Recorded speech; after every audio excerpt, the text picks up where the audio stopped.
recently played a pretty hard Void Spirit game, so there are a few things that I want to talk about and maybe go over for the sake of learning. I'm up against a sniper. He's not the hardest hero to kill, and it's better if you do it early before he starts ramping up in damage and annoyingness factor. Here, I try to temper for a kill, pretty much. I used all my spells off cooldown, and it gets him to the point where it makes it easy to just land another combo and kill him. Easy as that. Level 6 is a pretty huge power spike for Void Spirit in lane. So with that in mind, keep an eye on your EXP bar. Here I am just a cusp away from reaching level 6, so pretty much one creep kill away. With that taken into account, I move in with an E, land a creep kill with it, and I get my level 6 and level the ult. Easy peasy, 1, 2, 3, sniper dead. Here I start a gank by opening the scoreboard to see what level the Wind Ranger is. She's pretty much been free farming, one level ahead of me. Her supports have been rotating, ours have been as well, so she's been getting a free game. I don't want that to happen, of course, so good time to gank. Here she tries to go in the Venomancer, not knowing I was coming, and she's dead.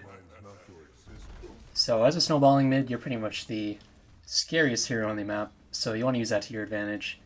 Void Spirit's burst isn't the best in the world, but with all the advantage that I've obtained from a successful gank and the solo kills on Sniper, this Witch Doctor made a big mistake breaking invis in my line of sight.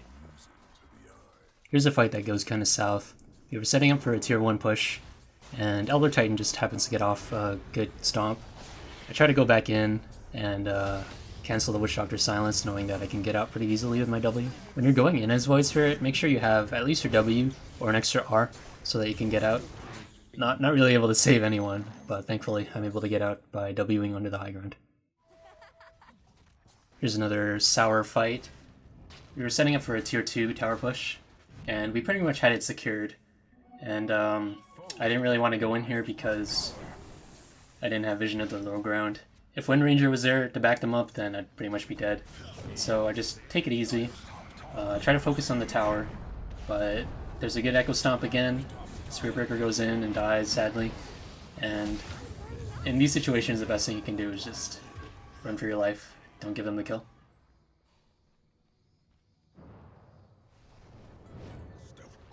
Come the mid game and late game where everyone starts getting their core items and is starting a bestiary, a good thing to do with Void, in my opinion, is to just split up the map. You do a good job of it because of how mobile you are. And here it kind of pays off because I'm pushing the bottom lane. The enemy's all top, so I can do this without any worry. And once I get the creeps to the tower or clear one more wave, I rotate in for cleanup crew, basically. Veno gets a good ult. I'm just able to go on these guys without them knowing that I was there to back them up. And that's all she wrote.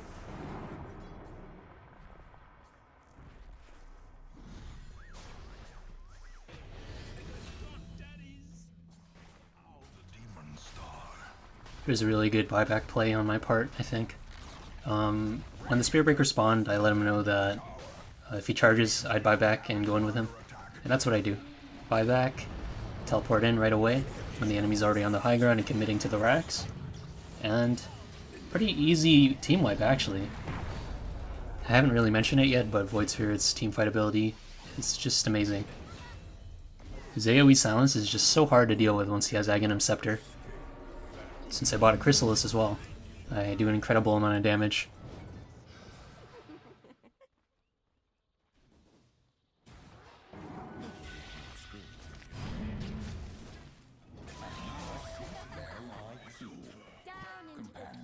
Here's an extension of the split push play that I mentioned earlier. Here I'm forcing the tier 3 tower top while Veno holds off the enemy team bottom. And it forces Wind Ranger to TP. And Wind Ranger is one of their big cores, actually, so with that in mind, I ping bottom. With Wind Ranger gone, it's a perfect time to fight.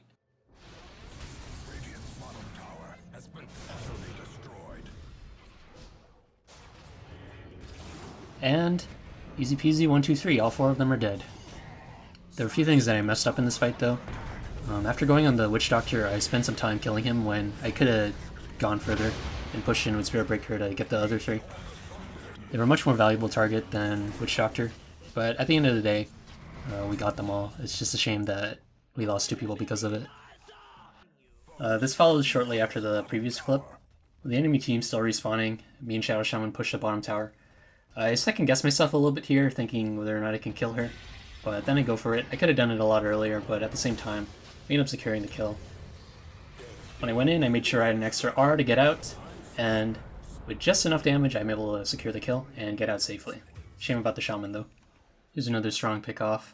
With the ward in the enemy's high ground jungle, we were able to spot out the Ember by himself, just farming. So I thought I'd go for it with the Spirit Breaker to back me up. We end up securing it. I try to dodge the chains with the Illusion Rune, but it doesn't work out. But nevertheless, with my item build I do a lot of damage, and we end up securing the kill. Here's a follow-up to the previous clip. The enemy makes the mistake of going back to the jungle to farm without dewarding after the Ember gets killed, which is a big mistake. It just means we can go back in since we were all in the area. And with Ember down, it's a pretty easy fight. I probably should have gone for the Wind Ranger instead of chasing the Elder Titan that was almost dead. But it is what it is. Here's another fight that goes kind of south, but I try to salvage what I can out of it. Our Spirit Breaker gets caught out, unfortunately. But it does split up the fight to the point where we can take out the Sniper. Sadly, while diverting my attention towards the Spirit Breaker and the Wind Ranger, I end up walking right into his stomp, and I end up eating a lot of unnecessary damage because of it, so I have to get out. I just barely make it out with enough health to TP, and not die to Maledict thanks to the Fountain Regen. Also, here's a funny support solo kill. Very cool, Austin. So cool. What a gamer. Such a gamer. Here's a clip of a pretty awkward Roshan take. It's very split up. Particularly on my part, which I can do a lot to improve on. So pretty much how it starts is Elder Titan gets a stomp off. The moment I saw that spirit, I should have W'd to dodge, but I didn't really have the presence of mind. But then comes the Elder Titan ult, and I don't dodge this either. Something's wrong with my head. And as a result, I end up getting really low, and I make the call that I'll be leaving the pit and not hitting, which was a really bad call on my part because I was the one with the most damage. I have a Deso and a Chrysalis, but at the end of the day we end up getting the Aegis and everyone survives, so we're able to reset pretty easily. Now with the Aegis in hand, we start playing very aggressively on their side of the map, or on their high ground jungle, and they make the mistake of leaving their base. We can take a pretty easy fight outside their base as long as like 2 or 3 towers aren't hitting us, and they have the high ground advantage and shit like that. This time they walk into us, we get a good initiation off on the Elder Titan. He can't cast his spells for the entirety of the fight. I do the right thing by ignoring him entirely and going into the thick of it with our Spirit Breaker to start causing chaos. And because of that, Ember Spirit and Wind Ranger don't have their BKBs, which makes it so easy to push into them. No questions asked. And that's all she wrote. That's the game.